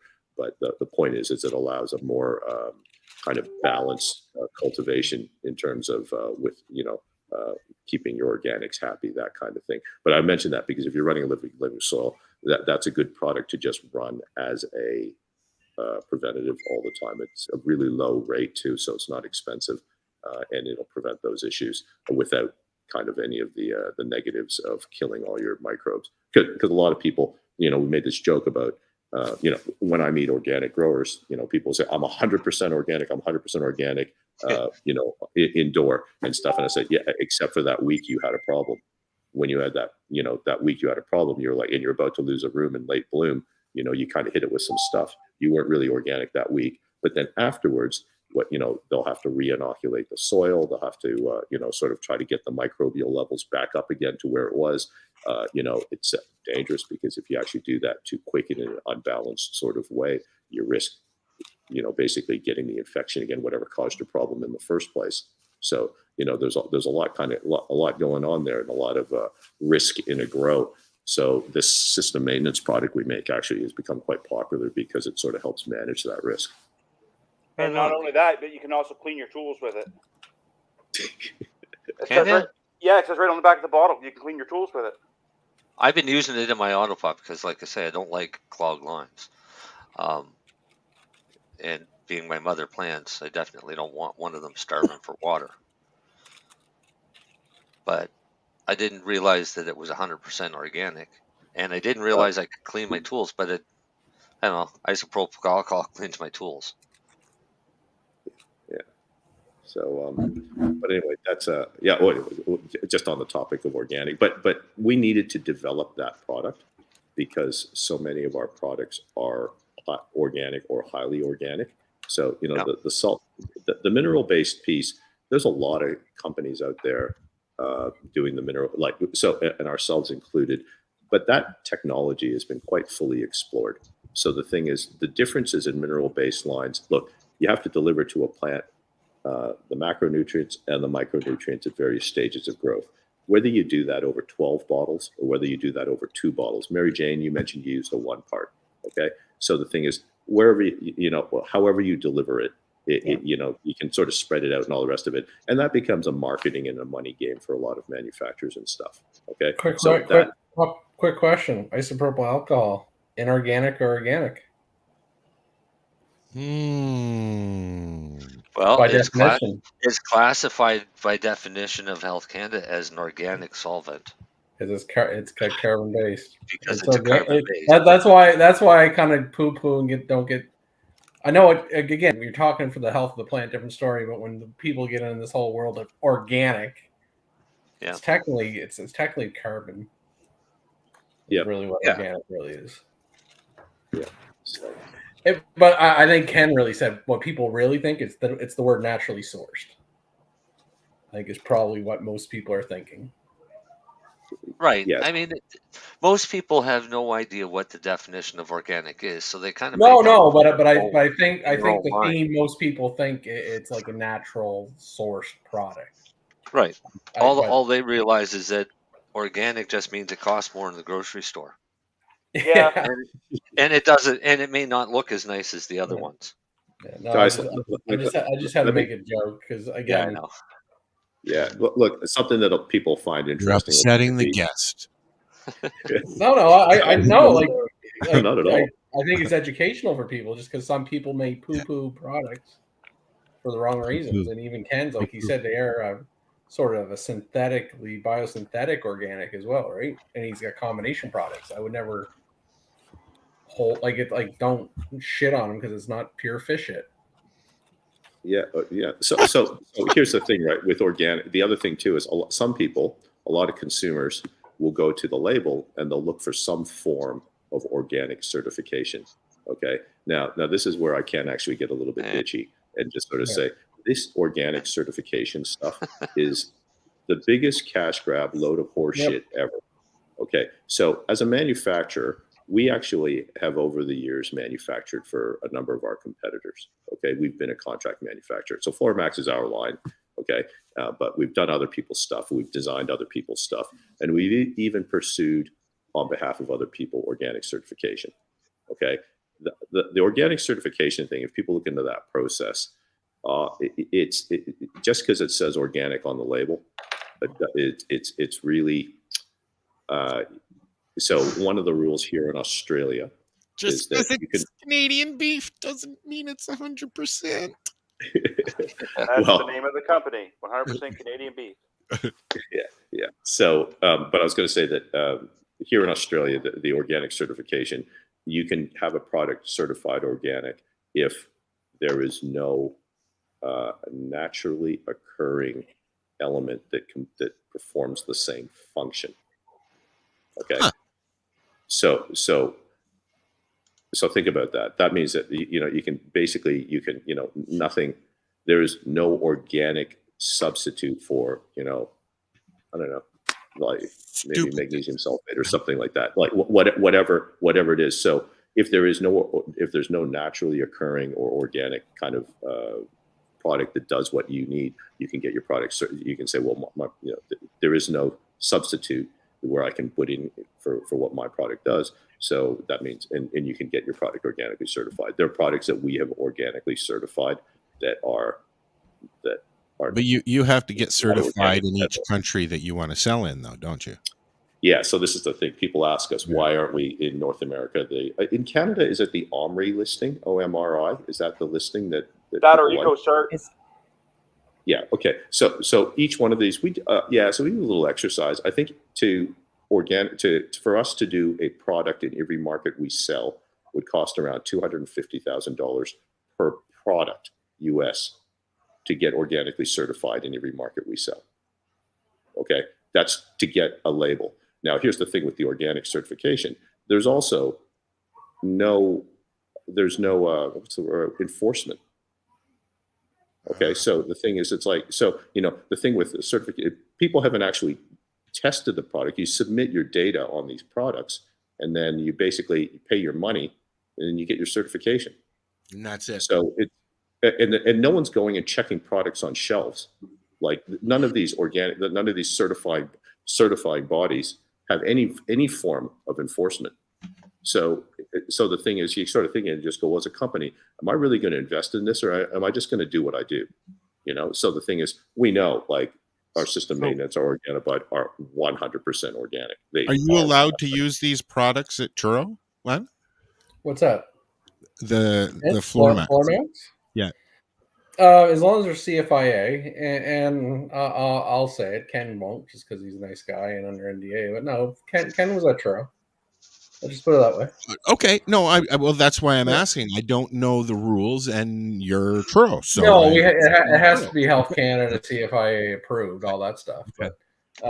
But no, let's just say Churro has met Ken. Oh, no doubt. Right. Yeah. No, I don't want to say yes or no, because we really shouldn't say. But so the thing is, growers in the legal markets like Churro are, and many others are also very so CFI.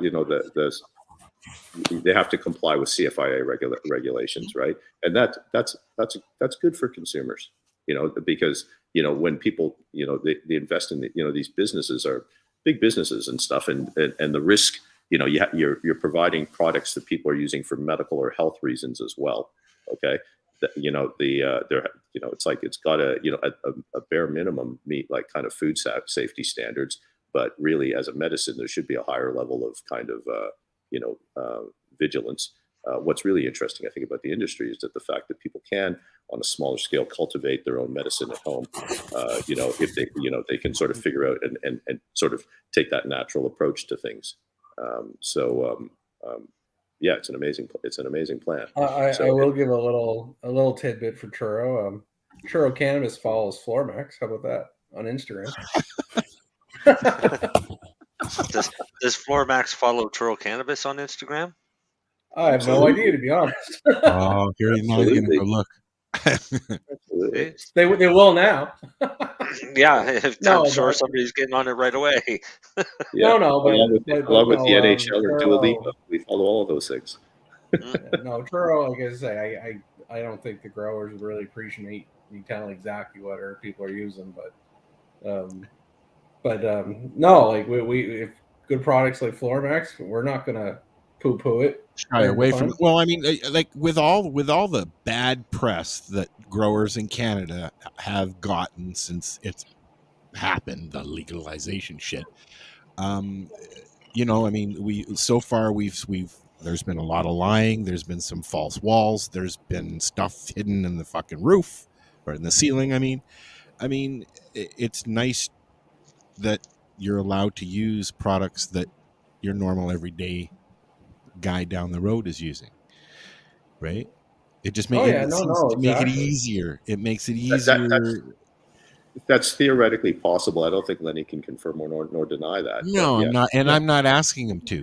What I'm getting at is it's nice to know that it's not just the crap that we're hearing about in the news that's being used, is what I'm getting at. Because there's a lot of bad crap. Actually, here's a good analogy. I was going to ask Ken this because he and Mary Jane sort of led to this earlier. If it ain't broke, don't fix it. That is probably a lot of the mentalities of people Ken runs into in his job and meeting, like especially commercial growers, right? For example, Churro Cannabis, if we're going to try something new, it's going to be R&D on a very small scale. Yeah. You just don't take thousands, if not hundreds of thousands of dollars of product. Oh, let's just change that tomorrow. Without knowing what it does. Yeah. Yeah, you have to. There's a lot of R&D for any little change of anything. So for any LP to switch a nutrient or add something, I would expect it 6 months minimum to a year before they decide if they're going to do it or not. I would think that there's also a lot of never mind. Go ahead, Ken. You were about to say something. The business risk of adopting a change. So the thing is, even a large scale, yeah, definitely, but even smaller growers, there are people who sort of 4 plants at home. Okay, so that's 12 weeks, 12 to 15 weeks, or whatever the time and stuff like that. So when a grower, people were sort of influential growers or testers, and they're willing to give our line a try, The thing is, we consider ourselves honestly a little bit privileged because there's an opportunity cost to them trying something they've never heard of. Okay, Well, so and if it doesn't work, I mean, you yeah. don't learn things unless you try it, right? Right, and, Yeah. and that's why people like me are always trying new products, so we can tell other people. Yeah. Yeah. But you So- also so- you also try it on a small scale. Like it's just a good Exactly. tip for anybody, right? Yeah. Don't do all your entire crop Yeah. on the change. Look, some of the things that I contend with, people will come back and they'll say, "Yeah, I did a grow, and yeah, it was amazing." Okay, and then they'll say, "It was the first time. Yeah, the first time I've switched from 600 to 1,000-watt lights, and I used your nutrient." It's kind of okay. It's great. variable at a time, right? Oh yeah, it was definitely the nutrient. Yeah. There's there's got to be a method to it, right? So the thing is, people are say, they'll say something like, "Oh yeah, it was the first time I tried this as well." You're changing too many roads. You don't know, but the thing is, at the end of the day, though, you want people like for us, the other thing is, like, at the end of it, the way that I sort of qualify is, did you have a good grow? Like, did it produce good quality product in decent quantity in the end? And then one thing that we've always focused on with our line is actually the simplicity, because there has been a move. I think, there was this mad scientist kind of chemistry class kind of approach to hydroponics in the 90s. And you had like lots and lots of bottles. And Mary Jane, I see her smiling there because I know that she recognizes the benefits of using a one part, because Like, probably Yeah, I honestly like a little chemist. You feel like a little chemist in the garden. That's why I was like, yeah. And Yes. a lot of them also had things like you've got to mix it for 15 minutes and then let it sit, then add the next one and mix it for however long. That's So crazy. I just want to know how much to put in and when. That's all I need to know. Yeah, so that's it. So there's this thing about disruptive innovation, which is basically good enough already exists. Okay, people could cultivate a super dank plant in the 90s. Okay, could they do it easily? Maybe not. Now they could. So yeah. So the thing is, but things have gotten better, right? So this is the thing. That's why everyone uses an iPhone, because it does so many. It's simple. The interface is easy and all the rest of it. Is it better? Well, Sorry, Ken. I hate phone. Yeah. Okay. Well, sorry. I was just going to say that for a long time there, though, and actually, even is still now, the technology, I think, in like other companies' phones, like the processors and everything, they're like way better, way ahead, way higher performing, and all the rest of that. But what brings people to Apple, love it or hate it, is the interface is really easy to use. So Apple and the price. I mean, I like my Apple. I've always had a Mac sitting in front of me. I have a Mac and I have a PC sitting in front of me. I just don't use iPhone anymore. I know Marcel's gonna kick in here. I'm waiting, Marcel. Yeah, he doesn't like Apple. I was waiting for you to say fucking Mac sucks. Yeah, well, I don't have to bash Apple products. I mean, they just turn on and bash themselves. No, you know what? I've had to use both Apple and like Samsung or Android, because I use a Samsung for my phone, and I've used it for, oh my God, ever since I had the S3. I think it was the Galaxy S3. Now this is the S11. So I've been like Galaxy my whole life, and I've tried to switch to an iPhone because my phone broke, and my sister gave me her old iPhone, and I couldn't figure out how to use it. A lot of people have that issue, especially with the Mac itself. It's so user friendly. It's so user friendly that a lot of people that don't know Mac can't. Yeah, it's taken me a little while, because even just from Windows, just closing down a box. When you look to close down a box you go to the top right-hand corner, but on a Mac, you have to go to the top left-hand corner. Now, here's the and thing, it is simple. It's colored. It's red, yellow, green. Like, it's easy. You can do the same thing with both Mac and PC. You can set up your desktop so that it looks like what you expect it to look like, i.e., if you want to make it look like a PC but still be a Mac, you just change the theme. You can do things like that, and it helps. I just figured out how to use it. I'm not going to change it. I mean, I have my mom's MacBook, my AirBook, that I use all the time sitting in front of me, and I love it because it's got it's really good for music stuff. It's got GarageBand and all that kind of stuff. Oh, I love iMovie. I absolutely I've been love trying to iMovie. learn iMovie because I want to try and do some new videos for this thing. Yeah, okay, this all sucks. Yeah, that's what we use for our instead of the editing. tech talk, sorry, I maybe There's no I in Marcel. Yeah. Hi, Marcel. But there isn't bullshit. Yeah. Anyways, yes, sorry. I was going ahead. to say maybe the Apple thing is actually a bad example of disruptive innovation. I thought of a better one. It disrupted It the whole was though when conversation. it came out. It was the innovator. Yeah, so Nintendo versus PlayStation. Nintendo Wii. So the Wii's. Yeah, I with, like the Wii. Stupid. Yeah. The white controller. It's Yep. only got 4 buttons on it. Yep. The graphics suck. The And it music works. sucks. The games suck. Okay, but why did Nintendo Wii outsell PlayStations? Because people every like to year? get tennis elbow. Because it was different. Well, what happens is with a PlayStation with like 15 buttons and complex games, is the music better? Yes. Gameplay better? Everything's better. But in order to learn those games, like the market, it's pretty much 10 to 25-year-olds have the time and dexterity to learn those games and actually get good at them. But why does Nintendo always outsell the Wii? Always outsell it every year? I prefer Because the Wii, that's that interface with only 4 buttons and you swing your arm like my It's 2-year-old all- daughter it's was all- playing with my like I father used- when he was 60. I Yeah, used we're to play bowling. tennis all the time with people around the world, literally doing the same movements, or golf or whatever, racing. Yeah, and it's So- simple. so it You was turn more- it on and it works. So it was more accessible, right? So that's that whole thing with disruptive. So actually, that was actually one of our kind of design directions with FloraMax was the line had to be disruptive because we're trying to. So there are things like pH. A lot of pH is critical to cultivation. A lot of growers don't want to know about it. A lot of people don't own a pH meter. The ones that do, only half of them actually use it, and then only half of them actually even calibrate their pens once in a while. That kind of thing. So, but knowing how critical pH is, with FloraMax, we actually built in pH control into the line. So actually, it is actually possible for someone to grow without ever having to manage pH. Darcy, you may actually have some insight there. Yeah, actually, yeah. As far as pH goes with FloraMax, it's like Ken said, it's definitely user friendly.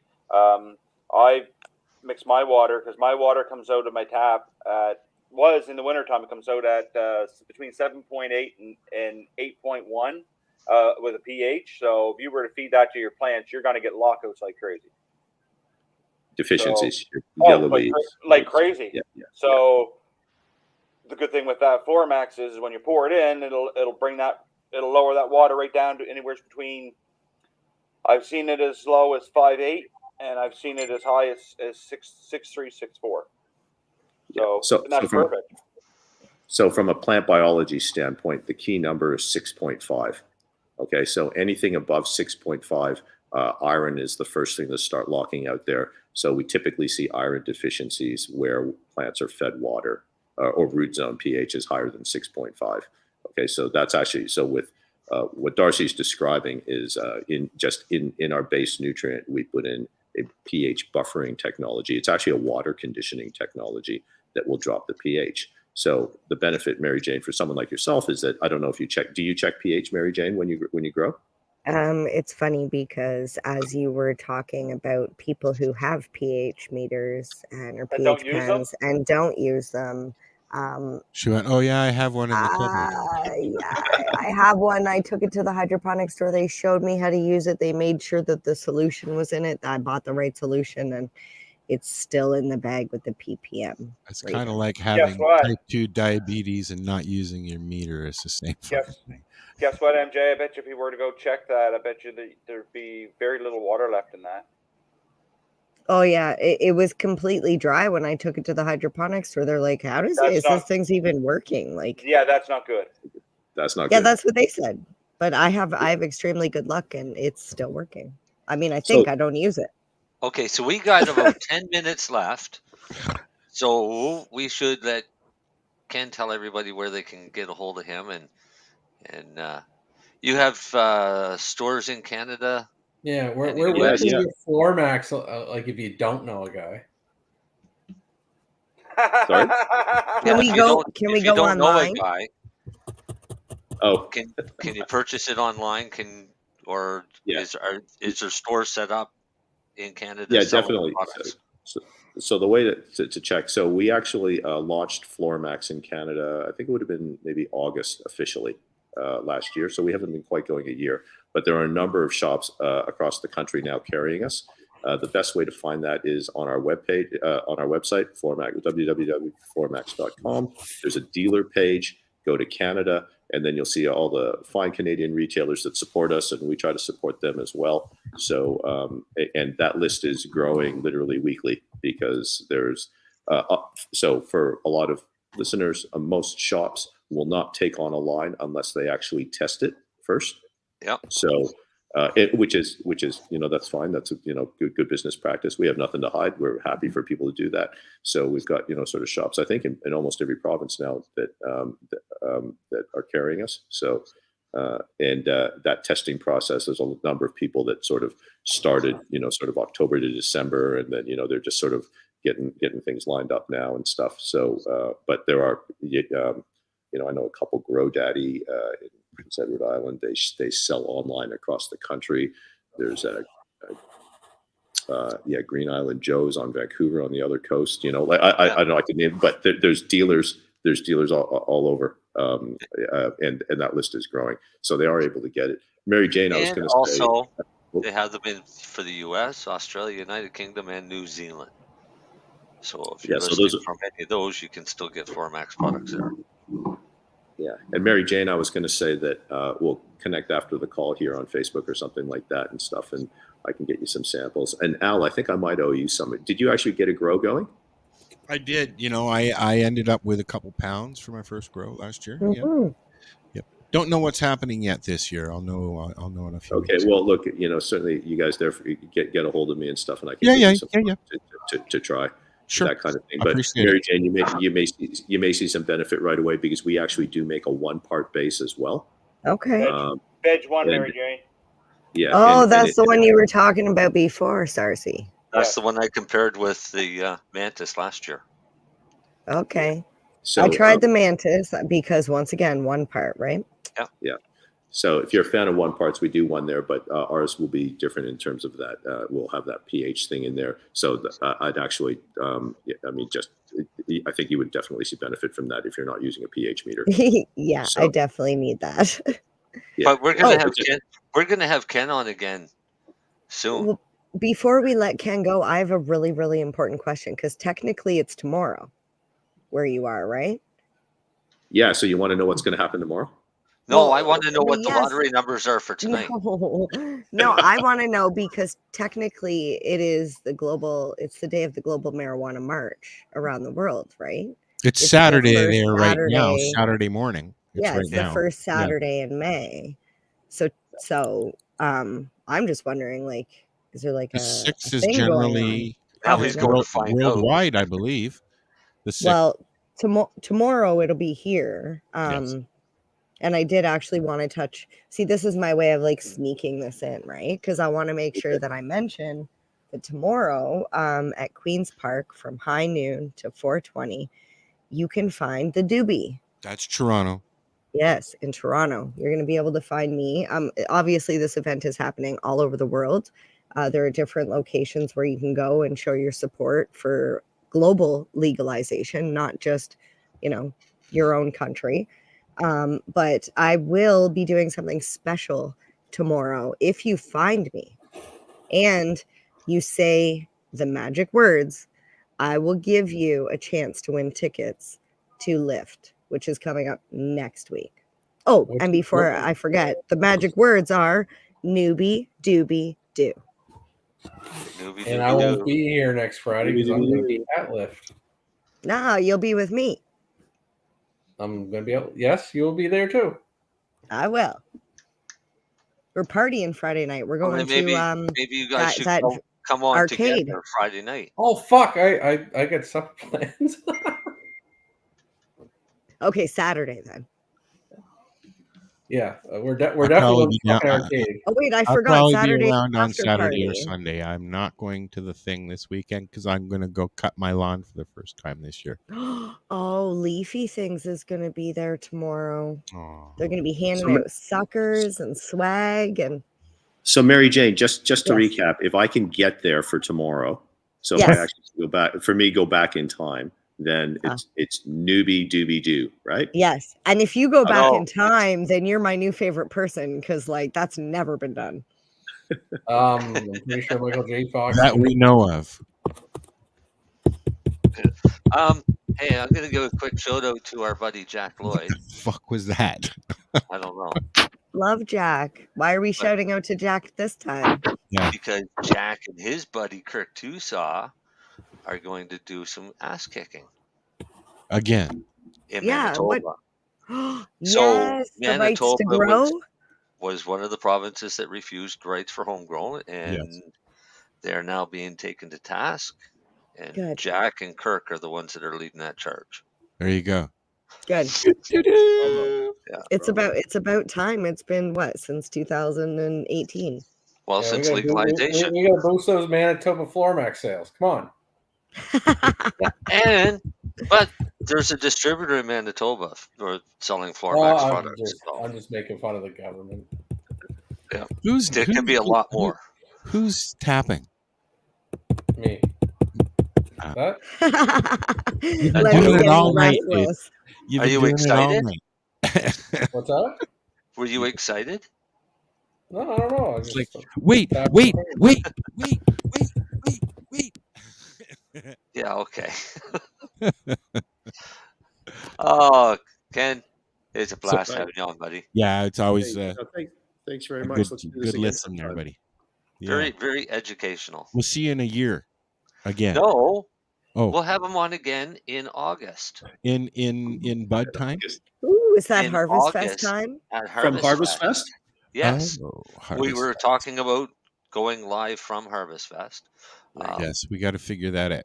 We've tried to do it before. So we're going to try and do it again. If Al can't make it down, Or we'll be then- live anyways. It won't matter then we'll if I'm use there my or not. phone. Yeah, Right. we'll figure it out. And then we'll go live from Harvest Fest. Well, we're all partying and Al's sitting at home because he didn't want to drive down. But he Dude, might have did plants you in the not ground just too, see- so he might have to stay home and take care of his plants. Yeah. Listen, I just saw an article that says we're going up again in the gas prices, and it's supposed to be up in the $2 range by the time the summer comes. So yeah, nobody might be going anywhere. That just Yeah. sounds to me like we need to get another sponsor for the event. There you go. Yeah. Get a sponsor for the event. Pay Al's way to Harvest Fest. There you go. Yeah, if you want us to cover the event, right?